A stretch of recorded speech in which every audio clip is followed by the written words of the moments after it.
Welcome back, boxing fans, to another great show with Sean on Boxing. So, the PBC card is starting. You can see here, obviously, it's all the build-up and foray building into it. Obviously, I'm also watching Duke versus Florida State as well. Duke is killing it this year. Obviously, Cooper Flagg, one of the front runners for Player of the Year in NCAA college basketball. I just wanted to address something that obviously they're talking about consistently on this platform right now, and we see all over YouTube for people that are Tank Davis fans. And I mean, it's pretty normal for people to blow up stats and overanalyze them and use stats to, try to hype up a fighter they support. We saw that when people talked about how Deontay Wilder joined Muhammad Ali by having 10 title defenses in a row, and how people really made it seem as if what he'd done was somehow something unbelievable, even though the record for heavyweight champion title defenses is 25 by Joe Louis. 10 is fucking, far from the record that Joe Louis had, or even Klitschko, I think, had 18. And Ali had 10 in his first run and then 10 in his second run. So I think it was end up being 19 or 20 title defenses in total as well. So, of course, when you only use a stat to hype up a fighter and you're not really using it true or fairly, it's easy for you to sort of play on people. It's like now they're talking about Barclays Arena and how Tank Davis may have the biggest crowd in Barclays history.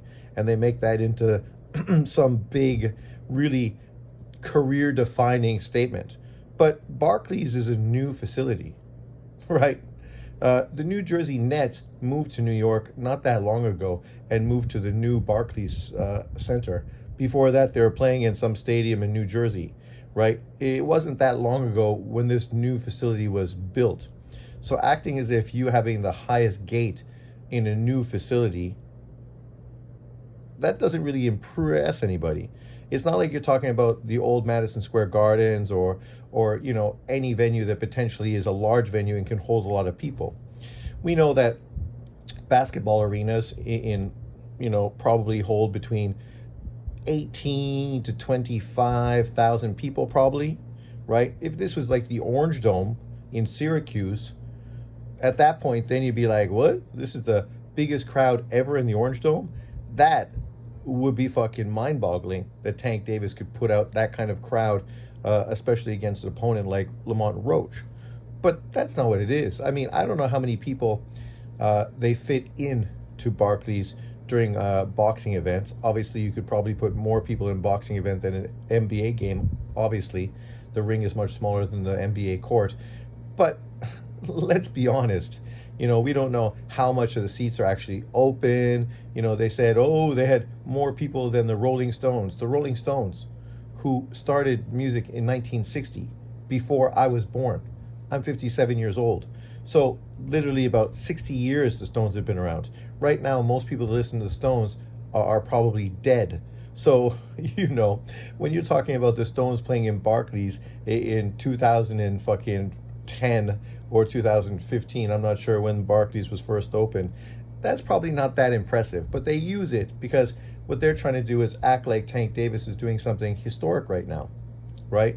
The fact that he's selling out these venues and people really want to watch him fight. Yet, what they fail to tell you is that, sure, the people going to his events are good crowds, solid. He's representing, he's fought all over the United States, and he's got really good fan attendance. And hats off, because nobody says Tank Davis is a bum and not a draw. Tank Davis is one of the most exciting fighters in boxing. Nobody's ever denied that. That's just a reality. What people have questioned is the fact that he hasn't had the kind of opposition that boxing fans have wanted, right? Like literally, I watched somebody today, I can't remember who it was, but, probably one of it was BFTB maybe.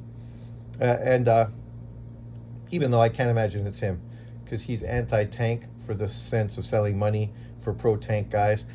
So obviously when I saw him, he was hating on Shakur or somebody else. But the reality of this situation is, he he was talking about how Shakur should fight Keyshawn. And if these guys aren't going to fight each other, then why should Tank Davis fight them, right? This kind of twist of reality, right? And you know, he said, well, if these guys aren't fighting each other and they're in the same division, then why would Tank Davis have to fight them? But then it made me think back to what a lot of these Tank Davis fans aren't telling you. Tank Davis won his first belt against Petraza when he was 22 years old. At that point, what people wanted to see was this upcoming superstar actually do something in the sport of boxing. And you can give a guy a pass for a few years because he's not that old. It's kind of like how when Deontay Wilder was mandatory for Klitschko's title, he chose to duck Klitschko and just consistently wait out until Klitschko basically dropped his title. And then Bermane Stiverne fought in an elimination to get the title. Then he fought, of course, Bermane Stiverne, who was never considered an elite fighter ever in his career. But he beat him, became a world champion, and then could have fought Klitschko's brother for unification. But his team said, you know, this 28-year-old Deontay Wilder is too young in his career to go in that direction, so we're going to move in a different direction. That's where they went on, of course, to cherry pick WBA opponents that obviously were ranked by the WBA but weren't ranked by anybody else. So when people talk about how he's fought all these guys that were ranked in the top 10, what they're failing to tell you is, yeah, they were ranked in the WBA's top 10. They weren't ranked in the collective top 10. They weren't one of the 10 best fighters in the division, right? And that's how, of course, people manipulate and twist facts to push a narrative. With Tank Davis in this scenario, he could have fought many fighters at 130 pounds for unification, specifically because the only guy at that weight division who was probably a bigger name than him, or was definitely a bigger name than him, was Vasily Lomachenko. Yeah, and when Tank Davis won his title with Petraza, Lomachenko was a bigger name. Lomachenko obviously was a 2-weight world champion at that point and had got a lot of attention through the media. Tank Davis, before he beat Petraza, most of the boxing fans didn't even know who he was. And the thing that got him on the map is because of his relationship, obviously, to Floyd Mayweather. But he didn't fight Loma. Okay, fine. That's a step too much for a young fighter. They were afraid to risk him against an elite fighter at that point of his career. But that doesn't remove the possibility of unifying against one of the other champions in the division, right? You had Burchelt, you had obviously Tevin Farmer, you had another guy, and then of course another guy as well, because he ended up beating a guy. So, you know, during his reign at 130 pounds, there was probably no less than 6 potential fighters, not named Vasily Lomachenko, that Tank Davis inevitably could have fought in unification fights. And him being the big name with the big money behind him, probably could have paid those fighters far more money than they would have generated in any other fight, thus being enticing enough to get them to actually unify against him. This is kind of like what Eddie Hearn did for Anthony Joshua, right? When he first built him up in the heavyweight division. He ended up obviously winning a title, but then right away they got him that title against Martin because they overpaid Martin. Once they got that title, then they were able to make a Klitschko fight after that. They also made the Parker fight, right? These were all fights potentially Wilder could have took, but his team wasn't willing to spend money to, make an investment. Whatever the situation may have been, they didn't do it. Eddie Hearn did, and because of that, Anthony Joshua became the face of boxing. Tank Davis was in position to be the face of the 130-pound division, but unfortunately, he was pulling fighters up from 122, 126, fighters coming off of losses, moving up in weight, taking him on after losses, and getting a pass time and time again. And this is why now, at this point of his career, people are kind of fed up. Because, it was the PBC, they were ducking, it was Floyd Mayweather, he was protecting him. It's all Floyd's fault. So we put the negativity towards Floyd, him trying to protect his fighter and not put him in a position where potentially he could lose. But now he's no longer with Floyd, and he's with Al Haymon in the PBC. Yet, the only thing that's changed is instead of fighting overmatched Mexican fighters, now he's fighting overmatched Black American fighters, right? So you can't say he's not fighting any Black American fighters anymore. But he's still not fighting world champions. He's still not fighting unifications. And don't say, oh, Lamont Roach is world champion. No, Lamont Roach is not a 135-pound world champion. This fight is not at 130 pounds. So you can't say he's a champion at 130 and make that seem relevant at 135. It's not relevant, because potentially he could move to 135, get beat by every single top contender, and never be a fucking relevant opponent at 135. You don't know how things would play out, right? And this is literally the second fight in less than 5 fights where he's pulled up a champion from the WBA from 130 pounds. Obviously, he jumped up to 140 to take on Mario Barros. At that time, nobody understood the point of this fight outside of it being a PBC fight. It was for a regular title, not even a legitimate belt. You literally had an undisputed champion you could have fought, and that would have been a huge defining legacy fight. To beat Taylor to become an undisputed 140-pound fighter. But you take on Mario Barros, who was a nobody, was a WBA regular champion. We know what WBA regular champions are. They're fucking nothing, unless they're PBC fighters and people act like they're legitimate. But yet there's a bunch of WBA regular champions out there. Nobody even knows who they fucking are, because their titles are not legitimate. People ignore them, don't give them any attention, because they don't deserve any attention as far as being elite top fighters in their division. But once again, this is how they manipulated things. He was fighting for world champions, yet they were all WBA regular world champions at 135 and 140. He was literally a one-weight world champion parading around as a three-weight world champion, right? And people go, well, he hasn't unified, but he's a three-weight world champion. No, he wasn't. He was a one-weight world champion, right? Now, because he's been elevated, because Devin Haney has moved out of the division, now he's a two-weight world champion. And potentially this year, he may move up and face Rayo or Russell and try to become a legitimate three-weight world champion. Congratulations. That would be at least something that you could fucking hang your hat on, right? Him doing that would be kind of the equivalent of what I saw in an article yesterday, that they talked about potentially Shakur going up to 140 to take on Rayo, because Rayo literally has, I guess, in an interview called Shakur out and said, everyone's ducking him, I'll give him a fight, right?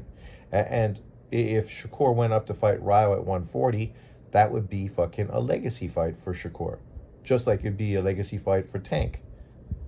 The reality is Shakur would now become a four-weight world champion, and he's not even 28 years of age. That would be pretty historic for his career.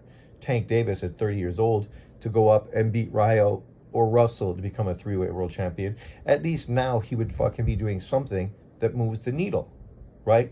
Now when you talk about him being a pound-for-pound fighter, you have some legitimacy behind that. Just like you can say Junto Nakatani is a three-weight world champion. Shakur Stevenson is a three-weight world champion. Devin Haney is a two-weight world champion, but undisputed at 135 pounds. Shakur was unified at 130. Obviously, Junto, we're hoping to get him to unify sometime this year, and obviously that does look like the plan. You know, Inui, obviously a four-weight world champion, two weights, undisputed. Canelo, four-weight world champion, one weight, undisputed. Usyk, a two-weight world champion, two weights, undisputed. Crawford, a four-weight world champion, two weights, undisputed, and potentially moving up to become a five-weight world champion and become three-weight undisputed, which would be fucking ridiculous. We give these guys praise because of what they're doing, the accolades they're doing, and you know, people want to twist and turn and say, oh, it's about the opponents, it's not about the titles. But of course, that only applies when they're trying to hate on certain fighters and defend others. Because if you're going to give Bud Crawford full credit for doing that, then you got to give the other people I mentioned full credit as well. You can't only give Crawford credit and then not give other people credit, even though they're doing the same things in the sport of boxing, right? With Tank Davis, what boxing fans want was just to see him challenge himself so we could see if he's really that great of a fighter. And we do think he's a great fighter, but the reality is you're only as great as the opposition you fought. People literally said this when they tried to criticize Inui. Oh, you're only as great as the fighters you fought. Meaning that Inui's fought a bunch of fighters in small divisions Americans don't know because they're ignorant and they just don't follow the sport that much. But that's the reality, because they're not fighting fighters that are based in America. Well, of course they wouldn't. because small weight boxing doesn't fucking happen in America because there's no Americans that are relevant. Now at least we got BAM, and BAM obviously is bringing more eyes to these smaller divisions as well. But that's the way they try to shine, certain fighters. But with Tank Davis, doesn't matter the reality. They're going to twist the stats consistently. Now I see everyone talk about his knockout percentage. Yet when Beterbiev had a 100% knockout ratio, you didn't see as many people talking about that as they do with Tank Davis's knockout ratio. Right? Yet I'm pretty sure Beterbiev's 100% KO ratio was better than Tank Davis 95 or whatever it is KO ratio. And literally he was doing it against world champions in his division and unifying titles, something Tank Davis has yet to ever do in his career. And sure, he's only 30 and he still has time to do these things, but literally he just came out and said he's going to retire this year. So then you got to ask yourself, if you retire this year, literally you haven't fucking accomplished anything that makes you a future Hall of Famer. Yet people already are trying to get in front of it, talking about that he's an all-time great and a Hall of Famer. Yet they're being critical of Lomachenko and Golovkin and, of course, non-black American fighters who, haven't really proven themselves. They're going to be forgotten, in the future, right? Even though Golovkin is part of the committee actually keeping amateur boxing in the Olympics. I mean, he's getting tons of shine because literally he's doing something really important for boxing. Not even as a boxer, but as a representative for representing, obviously, amateur boxing.